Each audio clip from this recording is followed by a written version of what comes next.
inteligencia artificial versus uno que no. Claro. Vamos a partir ahora. Entonces, muchas gracias a quienes están acá. Es súper importante estar acá también. Yo no sé si... ya vamos a... ¿Quiénes son los...? Pero me imagino que muchos de ustedes son periodistas, así que voy a partir preguntando, ¿hay alguien que no sea periodista acá? ¿O que no? Totalmente lo contrario a lo que pensaba. Rápidamente, ¿de dónde vienen? ¿De qué área vienen? ¿Profe? Claro, alumnos de periodismo, me imagino.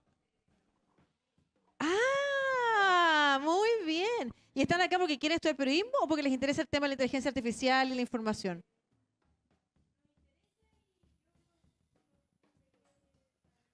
Un liderazgo, pero... Muy bien. Muy bien, muy bien.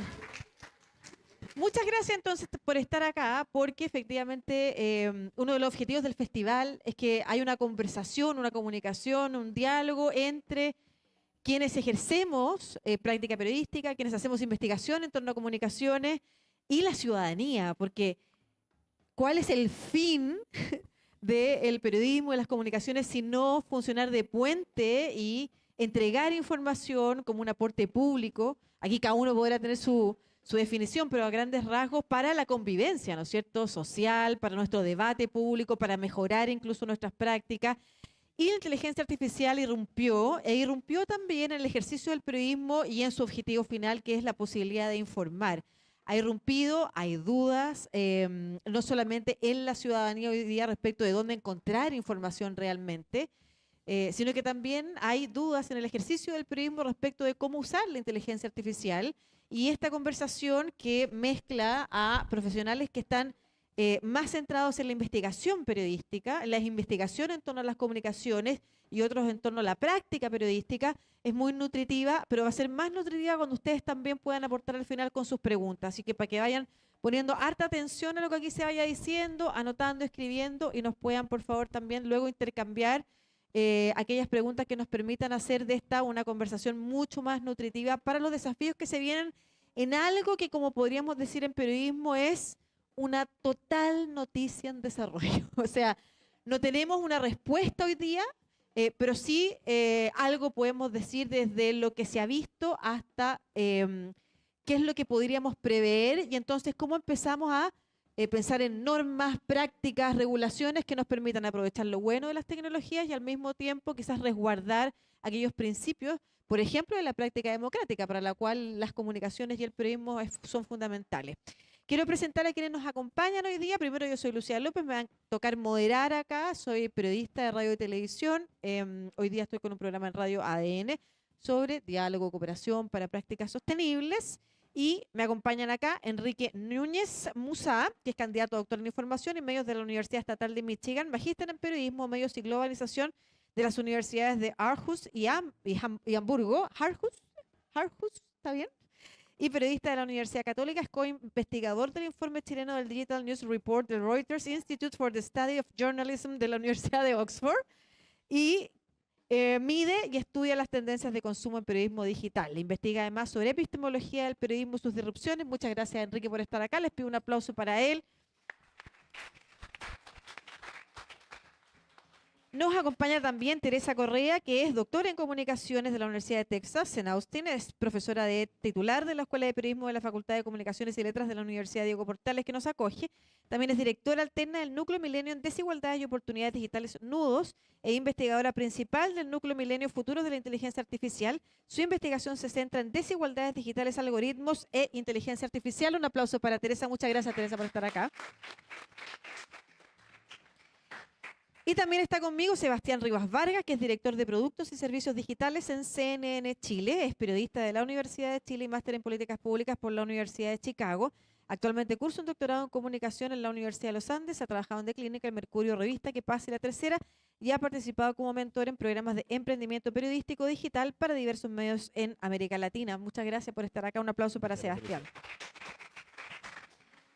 Ya, lo primero, como para dar un punto de entrada a la conversación, es consultarle cuánto ha penetrado la inteligencia artificial en la práctica periodística, y eso desde la investigación que ustedes llevan, y en tu caso, particular, en una pregunta que ya es difícil de responder en relación a que hoy día incluso, ¿qué es una empresa periodística? ¿Quién está haciendo periodismo? Es ya algo difícil de definir, ¿no es cierto? Entonces, Teresa, sobre todo porque en los usos concretos de la inteligencia artificial tú has hecho investigación, te quiero pedir que también hagas un pequeño marco respecto de lo que nos vas a contar sobre cuánto ha penetrado la inteligencia artificial en la práctica periodística. A ver, es difícil porque no tenemos como, sería bonito poder tener un monitoreo como en todo Latinoamérica o en Chile de cuánto y de qué tipo de prácticas se están haciendo, pero teniendo interacciones con periodistas, con medios, haciendo estos estudios, hay distintos tipos de uso, desde el que más ha penetrado son los usos más rutinarios. ¿Ya? Después voy a hablar qué efectos estos pueden tener en la credibilidad de las audiencias, etcétera. Pero en términos de penetración, lo que más ha penetrado, Sebastián también puede hablar, son los usos rutinarios que tienen que ver con las transcripciones, las traducciones, las correcciones de estilo, etcétera. Pero también con algún grado de ensayos y error, la generación de imágenes de IA, de ilustraciones, de imágenes, creación de contenido mismo, donde se crea desde una noticia dura, objetiva, la que es, no sé, el reporteo del dólar, que esta es la más evidente, hasta, y la que menos se ha usado en términos más interpretativos, esa es la que tiene más duda. Y potencialmente, pero lo que yo no he visto todavía, y a lo mejor Enrique o Sebastián pueden hablar más, es la personalización. Esa es otra posibilidad, es la personalización del contenido hacia las audiencias. En el fondo, usar IA para que un mismo contenido, dependiendo de cómo las audiencias quieran, si les llega personalizado como una gráfica, como una historia narrativa, como algo más audiovisual, etcétera. Eso también pudiera ocurrir, ¿ya? Pero la verdad es que en Chile todavía está bastante ensayo y error, más en términos de rutinas, diría yo. Perfecto. Quiero preguntarle a Sebastián lo mismo, si hay algo adicional que aportar ahí también, pero la bajada que tú has visto en los medios que tú has trabajado, incluyendo el hecho de que la inversión en recursos humanos, en periodistas, en las empresas de comunicación en tiempos de crisis económica de los medios de comunicación, de transformación de la industria, podrían también obligar quizás a acelerar esos procesos por parte de quienes dirigen una compañía, digamos. ¿Cuánto eso también has visto tú respecto de la necesidad de avanzar en estas prácticas o en el uso de la tecnología? ¿Para qué y por qué? Gracias, Lucía. Vamos por parte. Yo creo, primero que todo, que lo que dice Tere está súper preciso y correcto en relación a cómo ha sido el proceso. Si yo tuviera que ponerlo en términos de etapas, yo diría que hubo una primera parte, que uno lo puede marcar como, qué sé yo, los últimos 5 años, donde había algunos avances que en verdad uno no se cuestionaba mucho. Por ejemplo, cuando aparece, voy a decir marcas porque así entendemos todo mejor, pero cuando estaba Google Translate. Y uno dice, ah, ya, perfecto, muy bueno, pongo acá esto, me sale en inglés, relativamente preciso, usémoslo. Después, cuando empezó a llegar lo que para muchos era un sueño, para mí era un sueño, la transcripción, era como fantástico, nos estamos ahorrando tiempo, bacán, ni un problema, usémoslo. Solo es importante, como hay público que no es periodista, transcripción. Claro. Básicamente, nosotros cada vez que hacíamos, por ejemplo, una entrevista, uno tenía que sentarse y empezar a transcribir lo que la persona había dicho. Eso para más o menos el promedio era 3 minutos por cada minuto que alguien hablaba. Pueden imaginarse eso sumado. Por supuesto que cuando eso se automatiza y es inmediato, no había ninguna duda, era una ganancia para todos, era un trabajo mecánico que en verdad no aporta mucho valor agregado, no estaba reemplazando los trabajos de nadie, salvo quizás los practicantes, pero creo que hasta uno como practicante agradecería no haberlo tenido. Hasta ahí iba todo relativamente bien. Cuando empieza a irrumpir de manera más fuerte la inteligencia artificial generativa de forma masiva, que yo lo diría, creo que la conversación empieza cuando ChatGPT se empieza a hacer más popular, 2022, 2023 incluso, empieza a haber una secuencia muy rápida donde primero es tema tabú, es como no usemos esto, ojo, es peligroso, no es 100% preciso, luego, chuta, esto se está volviendo un poco más preciso, y yo te diría que el año pasado y este año es como, ¿cómo lo usamos? porque en verdad una de las cosas es que hoy día la inteligencia artificial está instalada para usarla y es difícil pensar en no usarla, o al menos en alguna de las dimensiones. Tú mencionabas muy bien, Lucía, un tema que es el tema de la situación periodística y la situación de las empresas de medios, que es dramática a lo largo del mundo. Yo creo que eso también tamiza un poco la conversación. Tiendo a pensar que habría varias cosas que miraríamos como bastantes buenas noticias si la situación de los medios estuviera mucho mejor. ¿Por qué? Porque uno empieza a pensar rápidamente en que hay usos que podrían reducir la cantidad de periodistas que se necesitan para hacer algo. Cuando uno ve, hay muchas cosas que si uno usara la inteligencia artificial como apoyo, más bien lo que te ayudarían es a liberar recursos, por ejemplo, para poderlo dedicar a otras cosas, para poderlo dedicar a investigaciones, a enriquecer, pero sabemos que la realidad es más compleja y que efectivamente estamos en un momento donde cada vez las redacciones a nivel mundial están teniendo menos periodistas. Yo creo que eso complejiza un poco más la situación, pero creo que hay una cierta coincidencia de que es algo que ya no nos podemos quedar abajo más allá de los gustos. Por supuesto que habrá precauciones, creo que largamente vamos a hablar de los problemas que esto puede tener y los riesgos que tiene, también genera oportunidades, pero si yo te tuviera que decir qué ha cambiado en los últimos 2 años, y creo que es algo relativamente aplicable también a lo académico, es que de mirarlo con mucha sospecha, distancia y resguardo, ya estamos un poco más asumidos que hay que tomarlo y usarlo, pero todavía estamos en ese proceso de definir cómo se usa, qué se transparenta y cómo son los protocolos, entendiendo que además es algo que cambia constantemente, que es un factor que no es menor en la conversación. Claro, es muy interesante eso porque nos obliga a centrarnos en los principios, quizás, más que en las prácticas mismas para poder definir cuándo y cómo lo uso, para qué lo uso, porque como la tecnología cambia, y no solamente la tecnología cambia, el mundo parece que abrumadoramente y con las plataformas digitales, la información periodística, la rutina periodística cambia y se ha visto desafiada y a veces tentada y lo hace en muchas ocasiones, lo podemos ver en las redes sociales, por ejemplo, a aplicar de la misma manera o actuar de la misma forma cuando se trata de titular, cuando se trata de generar clics, generar audiencia, y ahí es cuando, y viene esta pregunta para ti, Enrique, es que nos enfrentamos entonces a la pregunta.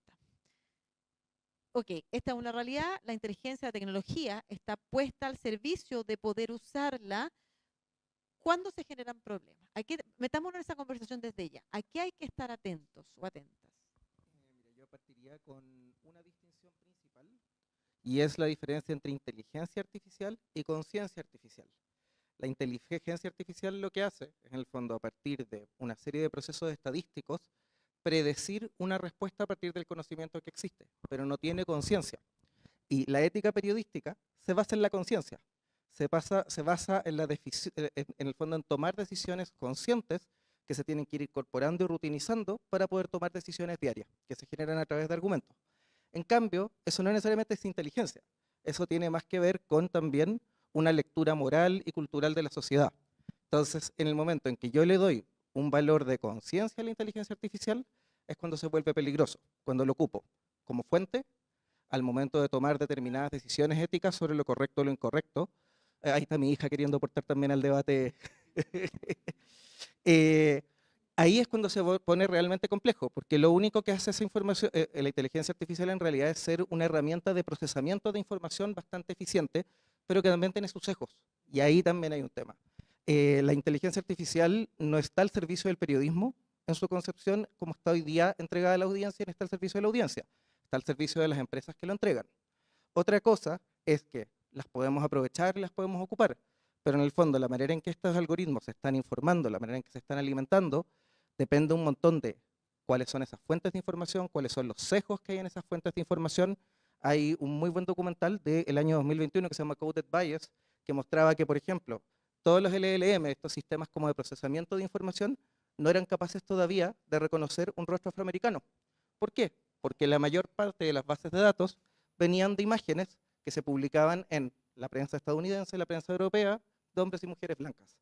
Por lo tanto, no son objetivas, no son neutras, no pueden tomar decisiones éticas por nosotros, Y ahí es donde el periodismo puede ganar. Y a mí me preocupa mucho cuando veo, por ejemplo, que al zanjar un debate en Grok, o que algunos medios que ya lo están haciendo, medios chilenos, están optando por la inteligencia artificial como una presunción de objetividad, que es el mismo vicio que solemos caer los periodistas, porque como tenemos rutinas, tenemos que responder rápido, es como cuando solo nos basamos en las encuestas para hacer análisis electorales. Parece objetivo, pero hay empresas detrás, no todas están informadas de la misma manera, hay sesgos detrás de esa información y hay intereses comerciales detrás de ella.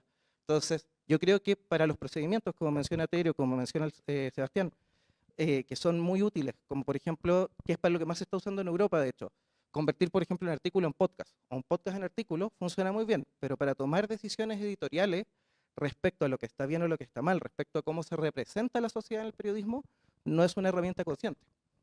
Una cosa interesante, Teresa, que tú has estudiado también tiene que ver con la percepción de las audiencias respecto del uso que en comunicaciones le empezamos a dar, el uso le empezamos a dar a la inteligencia artificial, y cómo eso también nos podría servir de alerta a quienes trabajamos en periodismo para decir, por mucho que esto pudiera parecer más eficiente, no necesariamente está cumpliendo su misión.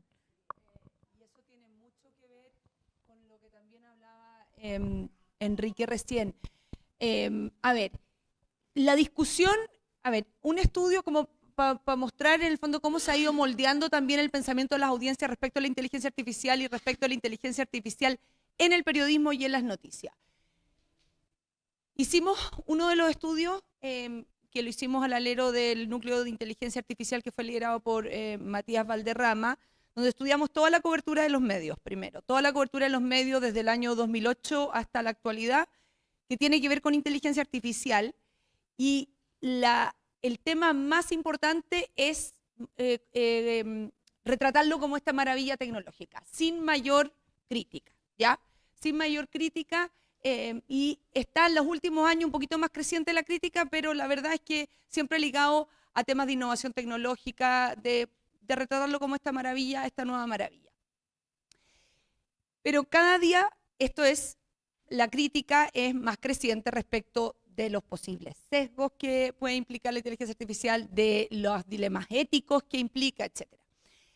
Entonces, lo que quisimos ver en distintos estudios, uno en el núcleo de nudos, de desigualdad y oportunidades digitales, era qué piensan las audiencias al respecto, ¿ya? Y las audiencias en general, lo que hemos visto es que en términos abstractos hemos estado moldeados con esta idea de que es una maravilla tecnológica. Entonces, cuando nos hablan en términos abstractos de la inteligencia artificial, tendemos a confiar y no la cuestionamos, ¿ya? Esto es lo que hemos ido encontrando. Sin embargo, cuando le decimos a esas audiencias que esto tiene usos más concretos, que pueden tener consecuencias en su vida diaria, la gente empieza a demandar más transparencia, ¿ya? Y empieza a demandar más criterios editoriales. Entonces, dándonos cuenta de que las audiencias empiezan a enfocarse en cosas más concretas, hubo una investigación que hicimos en el núcleo Nudos, que la lideró Sebastián Valenzuela con la Ingrid Bachmann, donde hicieron un experimento, ¿ya? Un experimento de 2.000 personas, donde empezaron a testear cómo afectaba la credibilidad de las personas los distintos usos de la inteligencia artificial, ¿ya? Entonces ponían un escenario, los usos rutinarios versus no usos rutinarios, transcribir lo que estábamos hablando recién, editar un texto, el estilo de un texto, etc. Pero también habían usos que implican mayor involucramiento, que tienen que ver con la generación de imágenes, o lo mismo tema de la personalización, de la que hablaba el tema del podcast, en el fondo que una noticia tú la puedes narrar, la puedes entregar como forma de podcast, etc. Entonces, a las audiencias chilenas se les ponía un escenario donde se usaba para la rutina o no se usaba para la rutina, donde se le generaban imágenes, no se generaban imágenes, etc. Y eso cómo afectaba en la selección de noticias y en la credibilidad de las audiencias. En las audiencias estamos cada día más conscientes de este tema, mucho menos de lo que quisiéramos, eso también podemos hablar, pero estamos más conscientes. Y hay otros atributos de las noticias, y para ver cómo afectaba la credibilidad de las audiencias, que fueron bien clave. Uno es si transparentamos o no transparentamos, y ahí vienen los criterios editoriales. ¿Transparentamos que la estamos usando o no la transparentamos? Y por último, ¿Cuál es el grado de supervisión humana que hay en este proceso? O sea, ¿le entregamos a la máquina todo esto o le decimos a las audiencias que va a haber un grado de supervisión humana durante todo el proceso o en algunos procesos, etcétera? De todas estas características, o sea, del uso rutinario, de si se genera imagen o no genera imágenes, de si se personaliza o no se personaliza, lo que más afectaba la credibilidad, la selección de las noticias, o sea, que la gente cuando se enfrentaba a un escenario versus otro, seleccionaba o no seleccionaba, y le creía o no le creía, era si se transparentaba que había habido inteligencia artificial, o sea, a mayor transparencia, había mayor credibilidad. Y no esto es que la audiencia lo está diciendo, sí, cuando me transparentan, yo creo más. Esto no es un autorreporte, es un experimento donde la gente no necesariamente sabía que lo que le estabas cambiando era el nivel de transparencia. No sé si se entiende, ¿ya? Y lo otro era la supervisión humana. En el fondo, decirle a las audiencias que este proceso estaba siendo supervisado todo el tiempo por un humano, que había que se estaba monitoreando el contenido que se entregaba y había una responsabilidad humana detrás. Y en eso yo creo que es la clave de todo este proceso, porque no es que las audiencias están diciendo 0 IA para las noticias, porque, por ejemplo, usarla para cosas rutinarias como una creación de contenido del precio del dólar, eso no había problema, no les generaba menor credibilidad, tampoco les generaba menor credibilidad que se usara para transcribir o que se usara para corregir un estilo, aunque hay que tener cuidado porque igual se pueden meter errores entre medio. Entonces, pero lo que sí bajaba la credibilidad o la aumentaba era cuando había supervisión humana. Entonces, en términos generales, yo creo que un aspecto clave de todo esto es que podemos acelerar procesos, no acelerar procesos, podemos incorporarla, pero lo que no se puede perder es como el corazón del periodismo, que tiene que ver con la transparencia, con la rendición de cuentas y con el monitoreo humano y la responsabilidad que quien está detrás de este contenido. Tú preguntabas, y con esto termino, Lucía, tú preguntabas cuáles son los problemas. Enrique habló de los sesgos, eso está clarísimo, de los posibles errores, pero uno de los problemas es quién se hace responsable cuando hay un error. ¿Va a ser la máquina? Nos pasó el otro día, hace como un año atrás, con uno de los estudiantes de periodismo de acá. Están aprendiendo, no es problema, igual es problemático, pero generó una noticia con inteligencia artificial, no lo dijo, ya la usó y la noticia iba llena de errores, se dieron cuenta los profesores por lo mismo, pasó a comité de ética y ese era un problema, pero el mayor problema era que le decía, pero el error lo cometió la máquina, o sea, la inteligencia artificial, no yo. ¿Te fijas? Entonces, ¿quién es crear conciencia? ¿Quién es el que es responsable de cuando hay sesgo, de cuando se comete errores, etcétera? Y yo creo que todo eso es arena de regulaciones que se están discutiendo hoy en día. Qué interesante lo que has dicho, porque nos habla como 3 caminos distintos de conversación al que le vamos a tratar de dar tiempo. Uno tiene que ver con los usos que uno como profesional, como persona, como empresa, como página web periodística que intenta abrirse camino, los usos éticos. O sea, ¿cuáles son los principios éticos y de repente la normativa? Cuando no existe la normativa que nosotros mismos nos vamos a poner. Eso ya es una conversación de gremio, cuando no hay colegios periodísticos fuertes, además, cuando está toda la gente colegiada y permite eso generar sanciones, se pueden hacer algunas conversaciones más claras que definan los estándares del periodismo, pero hoy día eso está más difuso. Esa es una conversación. Nosotros como periodistas, ¿cuán éticos vamos a ser o cuán no? Segundo, ¿qué es un uso ético también? O sea, si yo ocupo la inteligencia artificial para redactar un artículo, ¿cuál es el problema? ¿Cuál va a ser el rol del periodista hoy día? O sea, en el futuro. Esa es otra pregunta. ¿Cuál va a ser mi rol? Quizás la tecnología va a reemplazar algunos roles. ¿Cuál va a ser el mío? ¿Supervisar? ¿Supervisar qué? Y la tercera, y vamos a partir de atrás para adelante, es la que tiene que ver con las audiencias y qué es lo que esperan, que era parte de la conversación también que a ustedes les interesaba, tanto a Sebastián como a Enrique, plantear. ¿Qué tan fácil es transparentar el uso de la inteligencia artificial? ¿Cómo se está haciendo hoy día, por ejemplo? A ver, acá hay varias dimensiones, Lucía, y creo que es un tema que está en el corazón de esto porque muchas veces y es un defecto general que tenemos los medios. Nos olvidamos que esto es, aunque no lo parezca, una comunicación de doble vía. Entonces, más allá de lo que nosotros informemos o tomamos, también tenemos que ser sensibles a cómo las audiencias están mirando. Y el caso de la adopción de inteligencia artificial es súper interesante porque es un fenómeno donde medios y audiencia vamos en simultáneo aprendiendo. Les haría tres preguntas muy rápidas. ¿Cuántos de ustedes, si lo hubiéramos preguntado en 2023, hubieran dicho yo usé este año inteligencia artificial? ¿Cuántos hubieran dicho el año pasado? ¿Cuántos hubieran dicho este año?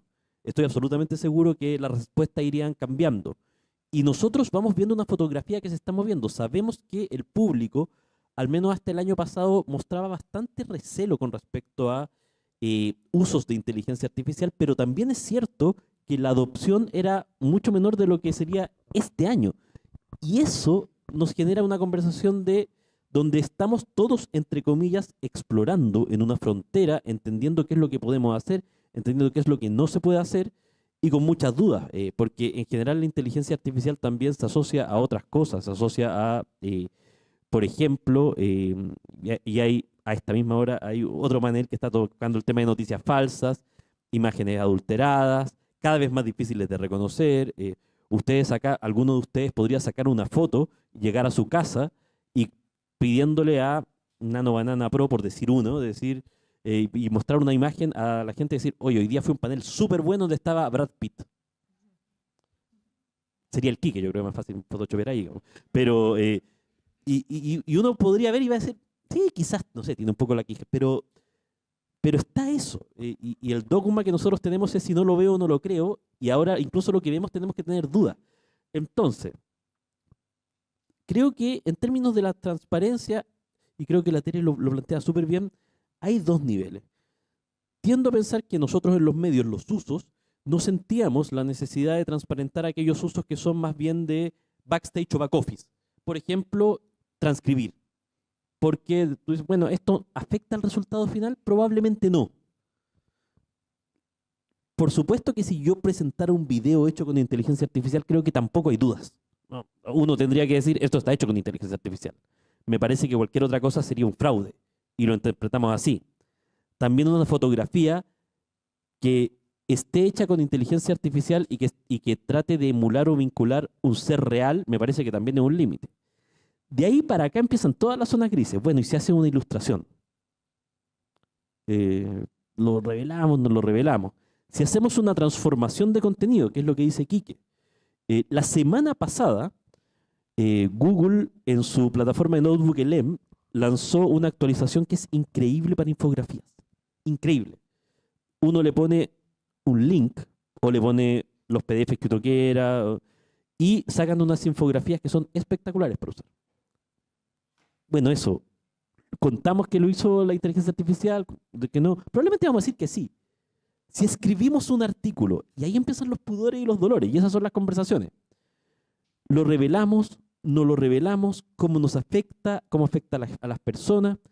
Hoy día creo que hay cierta conciencia que hay áreas sensibles donde uno sí lo tendría que revelar. Por ejemplo, me parece que no vamos a encontrar muchas opiniones distintas con respecto a lo menos en medios más masivos y grandes, que si uno armara una opinión política o una opinión sensible en algún tema, primero eso no debería estar hecho por inteligencia artificial, y si estuviera hecho, por supuesto que debiera estar desclasificado.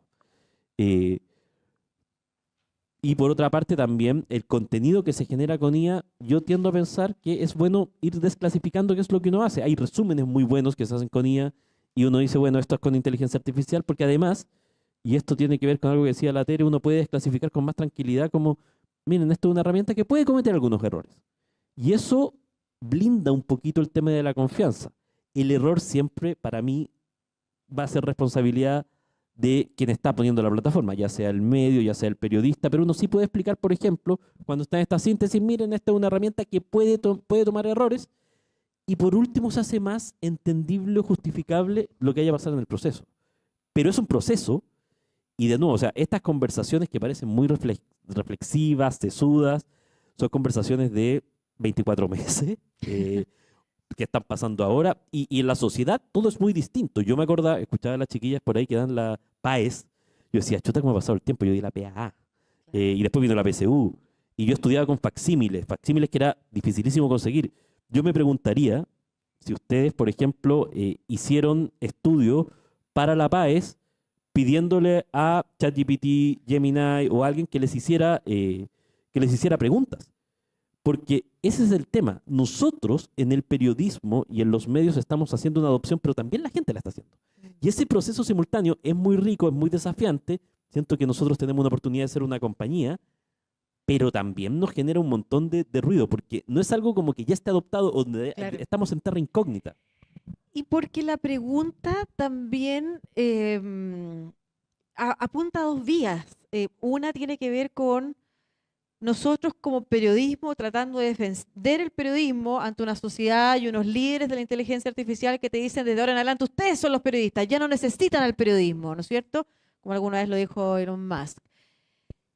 Entonces, una parte de la conversación tiene que ver con nosotros transparentando nuestra empresa, el funcionamiento de nuestra empresa, porque hace un tiempo atrás nadie te decía, o sea, nadie pensó en que teníamos que discutir si teníamos que escribir y transparentar si el artículo lo habíamos escrito en un computador o si lo habíamos escrito a máquina de escribir. O sea, no hay un fin periodístico involucrado. Desde ese punto de vista, del fin público del periodismo, la dificultad de la transparencia, la complejidad de la transparencia. Mire, tiene mucho que ver con la normalización de las prácticas dentro del campo, y una de las cosas que está pasando mucho, y en todos los estudios que se están haciendo de redacciones que la tienen implementada, es que lo que empieza a pasar es el isoformismo.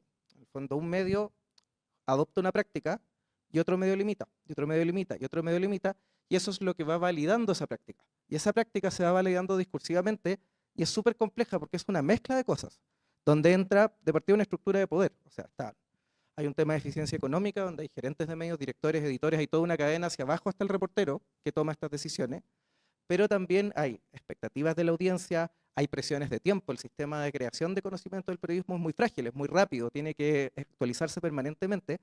Entonces, siempre el resultado final, que se termina convirtiendo en una práctica válida, es esta mezcla, esta Macedonia en el fondo donde se mezcla la presión comercial, los ritmos de publicación, la eficiencia y lo que va haciendo el periodismo, que curiosamente es un poco como la Constitución de Estados Unidos, cambia mucho la política, pero las normas y lo que se valora es más o menos siempre lo mismo, ¿no? Un compromiso con la verdad, una mirada ética respecto a la sociedad, el bien común, un compromiso con la democracia. Lo que va haciendo es que lo va reinterpretando según esas normas, y lo que cambia es la valoración de las habilidades. Estoy pensando en una tecnología revolucionaria en el periodismo, la inclusión del lápiz.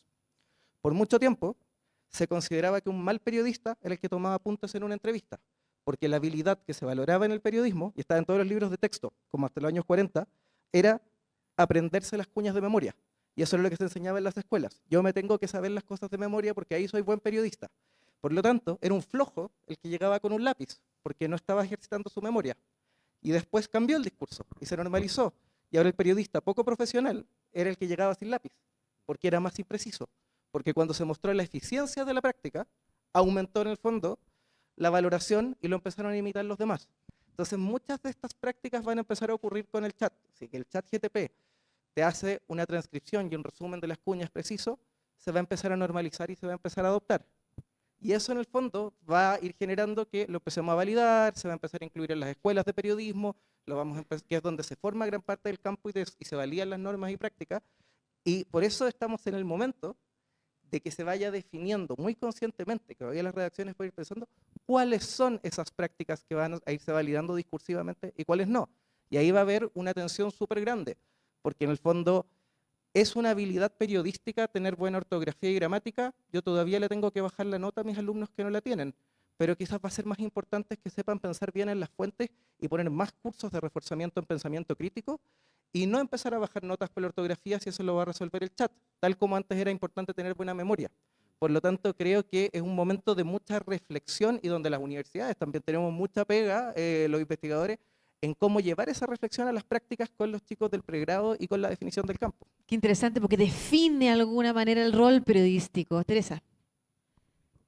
Sí, es que una de las preguntas porque tú dijiste, bueno, nosotros no nos cuestionábamos, no teníamos que transparentar el uso del computador. Después hablamos del lápiz, en el fondo, y una de las preguntas como esenciales acá es si la inteligencia artificial generativa, no la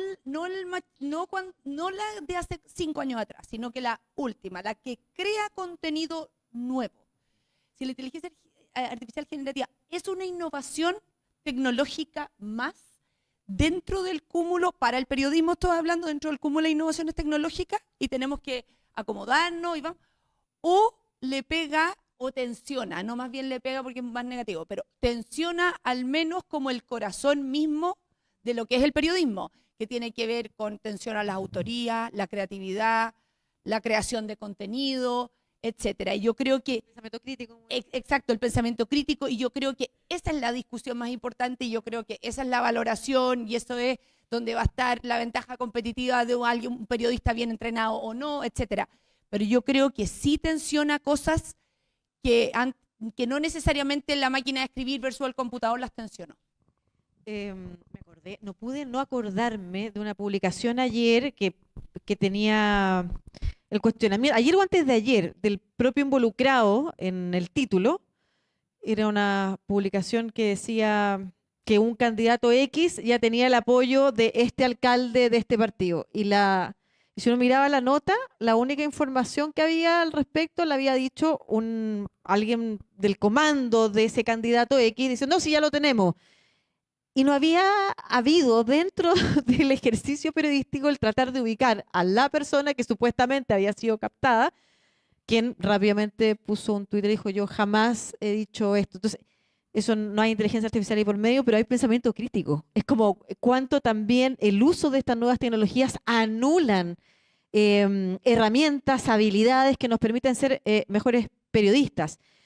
Quiero cerrar con dos preguntas de ronda para todos, para que abramos la conversación al público.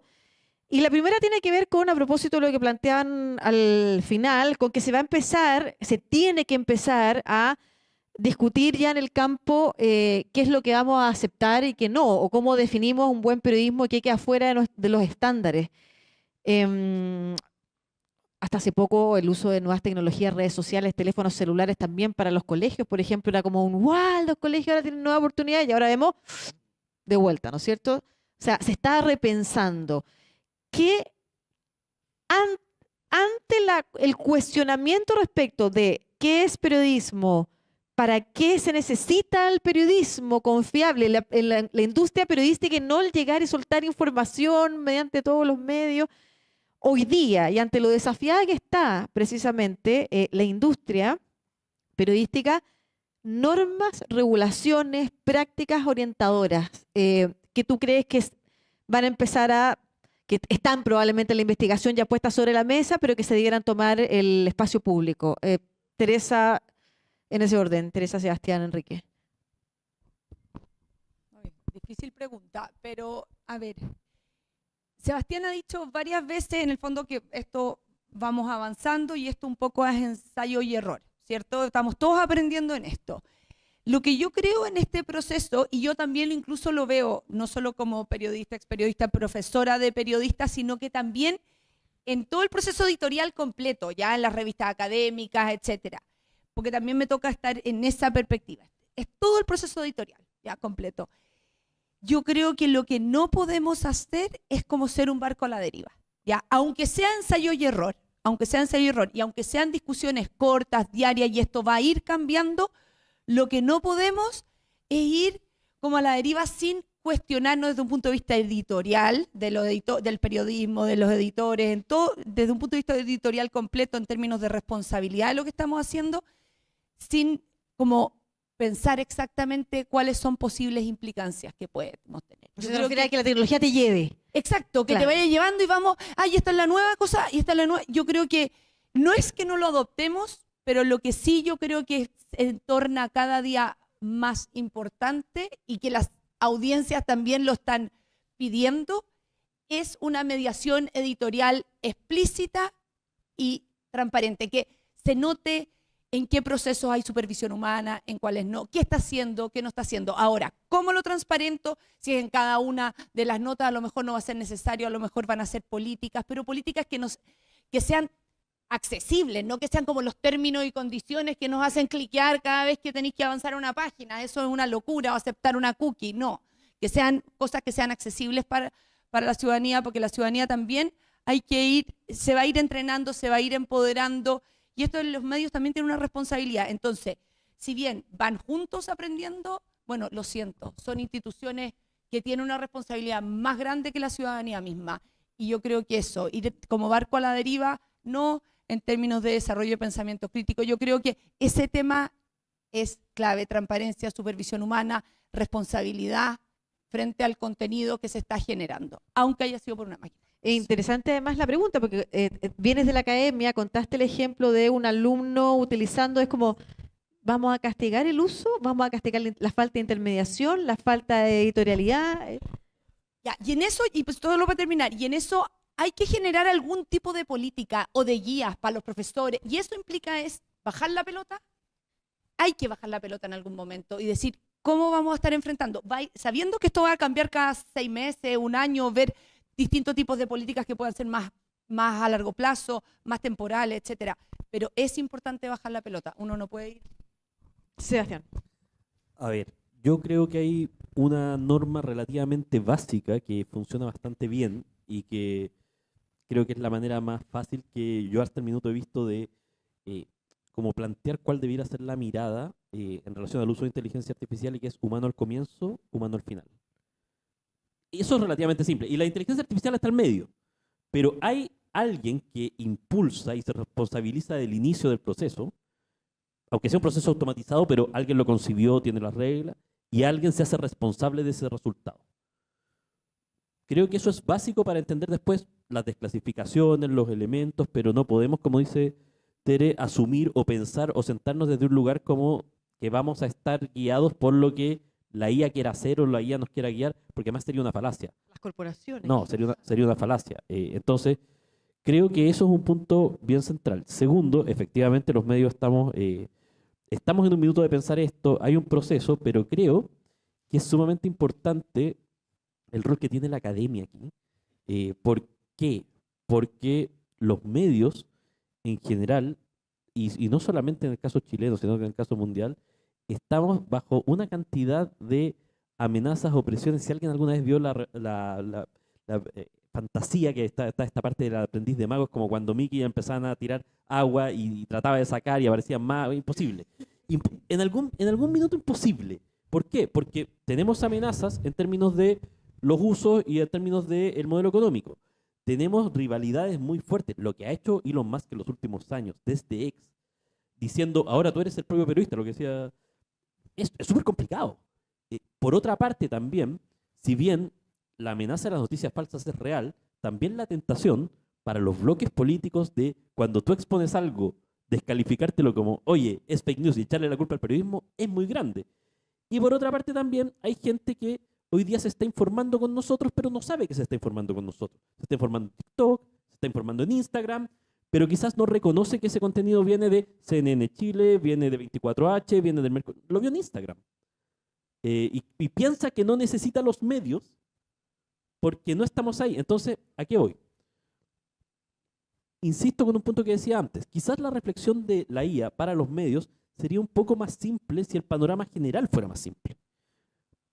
En este caso, es más compleja porque viene en un minuto donde hay muchas transformaciones desde muchas partes dando vueltas. Por supuesto que yo creo que esto es un punto central, que no lo podemos dejar ahí, que puede ser una ayuda y que es un riesgo en algunas dimensiones.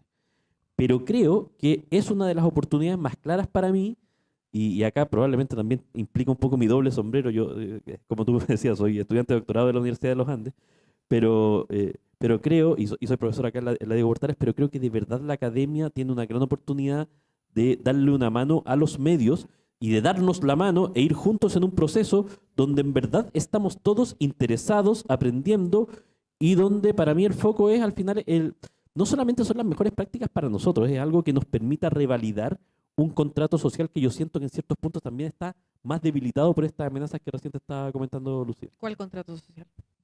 Esta contraposición, digamos, de que al final del día nosotros estamos en un momento donde nunca se ha producido más contenido, nunca hemos tenido más audiencias. Sin embargo, las audiencias nos miran con cierta distancia, cierta lejanía. Hay gente diciéndole no crea en esto. Y por otra parte también, de nuevo, o sea, nosotros tenemos que dedicarle tiempo a esto, pero me parece que la posibilidad de generar como una mancuerna con la academia es muy power, porque también, o sea, estamos aportándonos y estamos viendo cosas distintas para algo que se está instalando, que sabemos que probablemente se va a instalar, pero que esa oportunidad me parece que es súper interesante, porque los procesos habitualmente, o antes venían con una opción, antes era como, esto pasó hace 5 años en Europa. Ahora esto es como, no, está pasando. O mira, sabes que algo lo investigó. Ahora no, ahora estamos todos en la solución. Claro, y sobre inteligencia artificial, además, de hecho, en Chile estamos bastante avanzados. Enrique. Mira, en general el periodismo, y pasó mucho en Europa con las redacciones europeas, y hay un estudio al respecto, como tenemos que trabajar los periodistas contracorriente de manera sistemática, rutinizada, solemos tomar nuestro marco normativo, que como les decía, ha sido bastante inflexible a lo largo de los años, y todas las redacciones europeas que generaron manuales de cómo tenía que manejarse la inteligencia artificial, fue traducir estas normas tradicionales de la objetividad, bla, bla, bla, pero en el momento en que fueron a entrevistar para un estudio a quienes habían redactado estas normas, eran solo los directores de medios y no habían hablado con sus reporteros, no habían encuestado a la audiencia. Lo que habían dicho era, esta es mi idea de lo que tiene que ser el periodismo y la verdad, y te escribo un montón de normas que a mí me hacen sentido desde mi escritorio, pero que no tenían nada que ver con la experiencia del reportero que está yendo a buscar la noticia, que no tenía nada que ver con la experiencia de la persona que la está consumiendo. Por lo tanto, yo creo que antes de solo sentarnos a redactar, faltan estos puntos intermedios que tienen que ver con la oportunidad de cuestionarnos cosas y que si estamos entendiendo lo mismo por las mismas cosas. ¿Qué estamos entendiendo por verdad? ¿Qué estamos entendiendo por noticia? Lo dice muy bien Sebastián, en que al final la experiencia de consumo de información es muy híbrida y quizás esa persona que pone un tema en Google y le sale el resumen de varios medios escrito por Gemini, se siente igual de informado que la persona que entró a un medio de comunicación tradicional y igual eso mismo que escuchó lo de Gemini, un rato después escuchó algo en la radio, vio un TikTok y se armó una idea del tema mucho más compleja que solo lo que yo leí en un artículo particular. Por lo tanto, creo que es muy necesario estar atento a esas prácticas, entender las necesidades de la audiencia y no solo discursivamente, porque también cuando se entrevista a la audiencia y hacemos encuestas, todos queremos el mejor periodismo, todos queremos la mejor autonomía, pero a la hora de los que estamos apurados y Gemini nos hace un buen resumen, igual nos quedamos con el resumen y nos hacemos una opinión sobre el tema. Entonces creo que requiere mucho pragmatismo, mucha honestidad y mucha escucha. Sí, estamos en un momento de cambio, además tú lo decías, ¿no es cierto? Como global, un sismo que involucra más allá del campo del periodismo. Pero el periodismo ha sobrevivido siglos, porque hay un principio orientador y que se relaciona con ese contrato, además, del que tú mencionabas, ¿no es cierto? Nosotros cumplimos un fin público. Así que ahora la palabra de ustedes es fundamental. ¿Alguien pregunta? Por favor, ¿hay micrófono para...? Aquí. Si puedes presentarte y decirnos de dónde vienes, un poquito como tu interés. José Luis, soy periodista en segunda carrera y me interesó el periodismo un poco porque me vi envuelto en este mundo cambiante que necesitaba entender y ya no entender desde una posición, desde una determinada carrera, sino que ser un poquito más abierto. O sea, mi prólogo. Súper. Por favor, tu pregunta. Y a propósito de lo último que tú dijiste, es que la inteligencia artificial, perdón, más que la forma en que los he oído hablar de la inteligencia artificial, perdónenme si me equivoco, es un poco cómo nos defendemos de ella o cómo la integramos para poder hacer una síntesis de los criterios de la ética periodística y esto nuevo. La pregunta que yo también me haría, o que está por hacer es, bueno, ¿cómo la usamos para renovar ese contrato social del que hablaba Sebastián, de manera de reinventar el periodismo o remozarlo a fin de que no se vea necesariamente sumergido o eventualmente sepultado por esto a lo que le tenemos tanto miedo, que es que en el fondo ser irrelevantes en una sociedad en que nosotros percibimos muy bien que somos necesarios, pero que la sociedad parece no estar tan al tanto de eso, de la necesidad de periodistas intermediando. Súper, muchas gracias. José Luis, ¿no es cierto? Sí. ¿Alguna otra pregunta al tiro? Si hay 3 preguntas, allá y acá. Ya. Perdón, ¿alguna mujer que quiera hacer una pregunta? Allá tenemos. Gracias. Son 3 preguntas, vamos a incluir acá al caballero Cortito. y allá. Miguel, vengo de mi casa. Fui periodista, ahora me dedico a tecnología y la pregunta va en relación a eso. Cada tantos años tenemos alguna tecnología que disrumpe. Fue Twitter, antes fue otra cosa, antes fue la tele, antes fue la radio, etcétera. Y la pregunta en relación a eso es, ¿por qué no estamos siendo más trendsetters en vez de followers? ¿A qué me refiero con eso? Que hace mucho rato que los periodistas dejamos de trabajar en la punta y andamos siguiendo las cosas. Y en relación a ese comentario, mi pregunta es, por ejemplo, para la investigación o lo que están haciendo ustedes en la academia o en el trabajo en CNN, por ejemplo, Sebastián, ¿con cuántos tecnólogos están trabajando y están conversando par a par para poder trabajar en torno a tecnología como esta, inteligencia artificial, y no necesariamente solamente ser usuarios de ella? Perfecto. ¿Tu nombre era? Miguel. Miguel. ¿Y alguien más? Allá teníamos una mujer levantando la mano. Rapidito, corta la pregunta para que atrás hay otra, entonces así hacen las 2 preguntas Hola, también. soy Isabel Mardones, soy periodista también, también he hecho investigación, aunque en un tema distinto. Trabajo, eso sí, como gestora cultural, trabajo hace más de 20 años en el Goethe Institut, donde tenemos mucho que ver con esta mirada europea del uso de los datos, de la protección, etcétera. Como ejemplo, no podemos usar ChatGPT dentro de la empresa porque se considera que nos va a leer todo lo que estamos haciendo y nos está espiando, pero tenemos todo en la plataforma Microsoft, por ejemplo. Entonces, al mismo tiempo me quedo pensando, wow, estamos en el fondo sin tener una mirada conspirativa, pero me da miedo pensar en que el rol del periodista tiene que ser muy cercano al del artista, que se adelanta a oler lo que viene, a olfatear lo que viene, y no veo que se esté pasando. Ok. ¿Y atrás la última era? Aquí al fondo. Hola, soy Juan. Estuve 10 años trabajando en medios de comunicación en Chile y en Latinoamérica, y además soy el cabecilla, el culpable en realidad tras viendotele.cl. Quería preguntarles por la experiencia, o sea, por cuál ha sido en este tiempo el proyecto más interesante que han visto en redacciones con respecto al uso de inteligencia artificial, más allá de descasetear o cómo se llama, o hacer imágenes B para las notas, hacer estudios. Me acuerdo uno de Clarín que se hizo con el análisis de los discursos de Javier Milei. Eso me interesa conocer también. Perfecto. ¿Cuáles son lo más interesante que han visto? Que de alguna manera las preguntas tienen un recorrido, ¿eh? No están tan desconectadas unas de otras. Así es que les voy a pedir a ustedes que solo voy a poner un punto aquí de inflexión, si en la pregunta de Juan.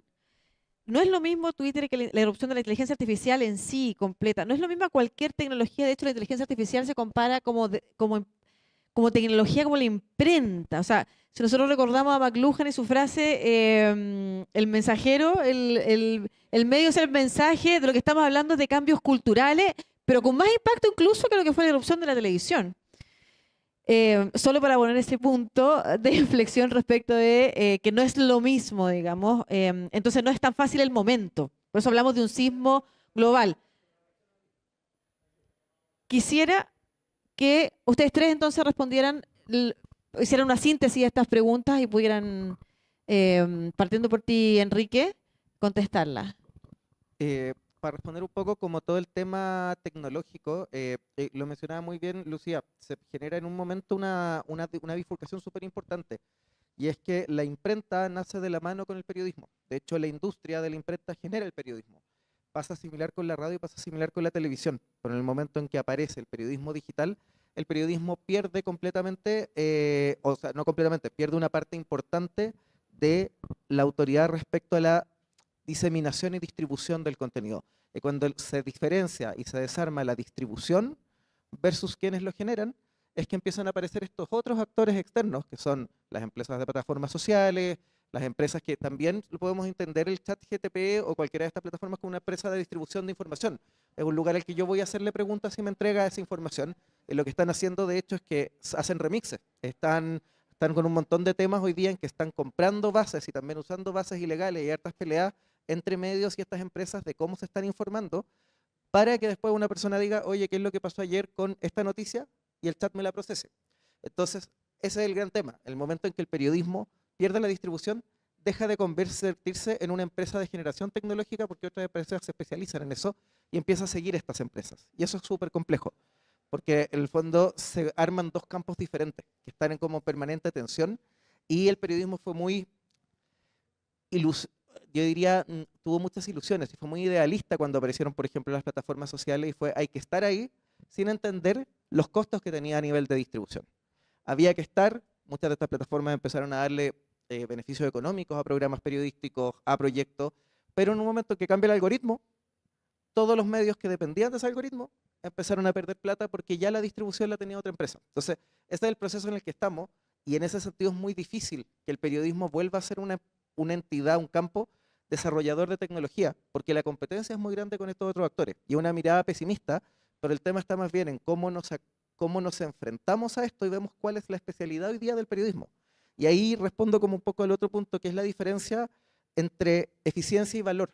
Una cosa es que estas prácticas se pueden adoptar en lo que implica eficiencia, en hacer un periodismo más rápido, que responda mejor a los valores periodísticos, pero otra cosa es cuál es el valor agregado del periodismo. Si hay un valor en la personalización no solo es que me den las noticias que yo quiera, sino que hay ciertas voces, ¿no? Yo sigo las editoriales de un periodista o de otro porque hay un valor agregado en esa voz. Y eso, por más que yo tenga una super IA que me genere un conductor de noticias robot, nunca va a ser lo mismo que tener a esta otra persona donde también va a haber ciertos puntos de discrepancia, que es lo que lo hace entretenido. Porque si genero un periodista, un conductor de noticias, que me lee las noticias, que yo quiero escuchar solamente y que me va a decir todo lo que quiero, finalmente lo que va a terminar siendo es muy aburrido, ¿no? No va a generarme un valor agregado. Entonces creo que el tema está en eso. ¿Cuál es el valor agregado versus la eficiencia? Perfecto, Teresa, en lo que quieras tomar de las preguntas que se hicieron acá, lo que quieres abordar. O si quieres partimos con ya, Sebastián. A ver, para tratar de ir lo más rápido posible. A lo que dijo José Luis, Juan, Isabel y Juan. Dentro de los Otro puntos, Juan. a ver, creo que estamos haciendo nosotros. Primero, entender que efectivamente los usos para el periodismo de la inteligencia artificial no se limitan en los periodistas y eso es muy cierto. Nosotros en CNN Chile desde septiembre de este año tenemos un comité de inteligencia artificial que nos ha asesorado Leonardo Maldonado, que es presidente de BOMA, y estamos teniendo conversaciones sobre cuáles son las potenciales opciones que tenemos para mirar hacia más adelante. ¿Por qué no se hace esto de manera más frecuente? ¿O por qué los medios somos más adopters que, digámoslo así, que ir en la vanguardia? Yo te diría que, entre otras cosas, tiene que ver también con un tema, con los temas que estamos hablando de las capacidades que tienen los medios y la capacidad operativa que tienen. Muchas veces los medios tenemos menos manos de los que ustedes creerían que hay para poder dar respuesta a todos los elementos, por lo tanto, la capacidad que tenemos para hacer algo que está sobre el cotidiano es más bien baja. Dentro de eso, yo sí creo en general que el tema de la IA ha sido un tema de conversación más que otros temas durante el último año, porque se ve la necesidad de poder estar en esa pata de manera bastante más presente. Ahora, efectivamente hay una parte que tiene que ver también con que para los medios, de nuevo, hay dos conversaciones a nivel de IA, digámoslo así como hoy día dentro de lo que está pasando. Hay usos que son extraordinarios, mencionaban por ejemplo lo que hizo La Nación con los discursos de Milei, o eventualmente por ejemplo lo que hizo Malespina también, que analizó el discurso de Boric del 21 de mayo, perdón, se me cayó el carnet, cuenta pública, porque ahora es el 1 de junio, con análisis de sentimiento. Yo creo que eso es muy interesante poderlo hacer y la rapidez es incomparable contra cualquier cosa que uno pueda hacer. El mejor uso, a mí todavía me siguen pareciendo los Panama Papers, pero ya llevan 9 años, pero en verdad uno dice, bueno, ahí no se podría haber hecho eso con la precisión que se hizo sin usar esa tecnología. Pero también, de nuevo, nosotros, aparte del uso que tenemos una conversación que es más amplia, que es cómo hacemos para que los medios no, comillas, desaparezcamos detrás de la IA. Y creo que la gran pelea que hay, y lo decía Quique hace un rato, es por el resumen de Google, por decirlo así. Estoy sobresimplificando, pero es el resumen de Google, el resumen de ChatGPT, que van a existir, pero que en el fondo te pueden dar la información de que te pueden dar la sensación de que no necesitas los medios, cuando en verdad gran parte del entrenamiento que le ha servido a estas grandes plataformas viene de contenido de los medios. Nosotros quizás, a ver, solo quisiera decir que quizás somos demasiado críticos con el periodismo y quizás el periodismo, entre comillas, está en un buen minuto en ese sentido, produciendo más contenido que nunca, generando oportunidades, pero estamos amenazados porque, a diferencia de lo que ocurría antes, muchas veces estamos llegando a una audiencia que no sabe que nos está consumiendo. No, porque claro, si yo lo leí en Google, si lo leí en el resumen de Google, no tengo para qué saber quién fue. Y eso es un tema, y yo creo que esa va a ser una discusión normativa, general, donde yo siento que en general los medios somos más aliados, los medios, los colegios, la academia, que rivales entre nosotros. Y creo que eso es algo importante pensando hacia adelante. Y una discusión y una pelea mucho más de arriba, incluso a propósito de la mención que hacía Isabel de la Unión Europea y las regulaciones en la Unión Europea, por ejemplo, porque es una pelea que está dando el periodismo. Es que alguna vez me recuerda un poco la pelea que dio la música, los músicos también con algunas nuevas tecnologías. Es una pelea que se está dando respecto de la absolutamente cero regulación, que es lo que promueve, empuja, amenaza a Estados Unidos, porque detrás también tiene ese financiamiento, ¿no es cierto? Precisamente quienes son las corporaciones que están detrás de la inteligencia artificial versus la necesidad de regular aspectos para el periodismo, para la autoría, para el derecho intelectual, la propiedad intelectual, para la democracia, en fin. Teresa, tu cierre. A ver, preguntaban con el trabajo, si en el fondo los comunicadores, los periodistas, estamos haciendo trabajos como mancomunados con las mismas personas de la tecnología, la informática. La verdad es que sí. Cada día, o sea, enfrentar esto solo o de manera como aislada es casi imposible. Entonces, la única manera en que lo estamos haciendo es, desde el punto de vista de la academia, son con centros de investigación donde estamos trabajando con personas de la computación, de la informática y del diseño, ¿ya? Ese es un atípico triángulo de gente que nos tenemos que poner de acuerdo para poder sacar las cosas adelante. Ahora, que tengamos injerencia en las grandes compañías de telecomunicaciones, eso es dificilísimo. La única manera que yo veo posible para poder tener alguna injerencia es creando alianzas en Latinoamérica, creando alianzas, mira lo que está haciendo Europa, etcétera. Estados Unidos menos porque no quieren nada. Es la única manera y es la única manera de empezar a crear diálogos y lenguajes en común, ¿ya? Entonces, eso es. En el día a día, la gente de periodismo está todo el tiempo, hay hasta diplomados, magíster, etcétera, que lo estamos haciendo con los ingenieros, ¿ya? Y eso ha sido un esfuerzo enorme. Ya, y por último, preguntaban por iniciativas. Bueno, Enrique habló, yo diría que iniciativas que no se han nombrado todavía acá, una que se nombró y que sí ha dado que hablar y que es importante, es esa personalización del contenido, o sea, en el fondo de que una noticia, si yo quiero la recibo como podcast, si yo quiero la recibo como algo narrativo, etcétera, cosa que apele más a los gustos propios. Pero otra que no hemos hablado y que un tremendo potencial para los medios que está dando la inteligencia artificial es poder entender cómo estoy haciendo yo la pega y hacer análisis del propio trabajo que yo estoy haciendo en términos de chequeo de fuente o de diversidad de fuente o cómo están haciendo la competencia, en qué lo están haciendo mejor, en qué lo están haciendo peor. Ahora con todos los métodos computacionales es mucho más fácil. Necesitamos gente especializada, por supuesto, pero es mucho más fácil hacerlo y eso es una tremenda potencialidad de poder estar como una reflexión propia de cómo estoy haciendo yo el trabajo, y eso sí lo están haciendo. Ya en T13.cl yo sé que lo están haciendo, entonces esa también es otra posibilidad e iniciativa para hacerlo. Muchas gracias a ustedes, a los tres, a Enrique, a Teresa y a Sebastián. Un aplauso para ellos, por favor.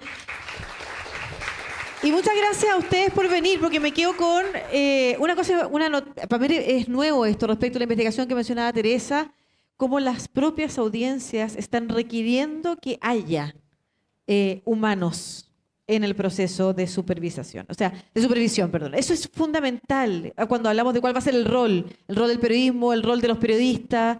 Eso es clave. Y eso es porque también no solamente el periodismo tenemos que actuar de manera como veletas a lo que la tecnología, pillando las tecnologías, de alguna manera. Parte de la crisis del periodismo hoy día y de credibilidad tiene que ver con la respuesta que hubo cuando empezaron a haber noticias en redes sociales y se empezó a titular de una manera al punto en el que ya no había distinción entre qué es un buen periodismo, qué es un medio de comunicación en el cual tú puedes confiar versus cualquiera que está produciendo titulares de la misma manera. Entonces, detenernos, pasar esta crisis y este sismo para saber cuáles son los principios que nos van a orientar es clave. Y ahí también se necesita que las audiencias tampoco sean veletas.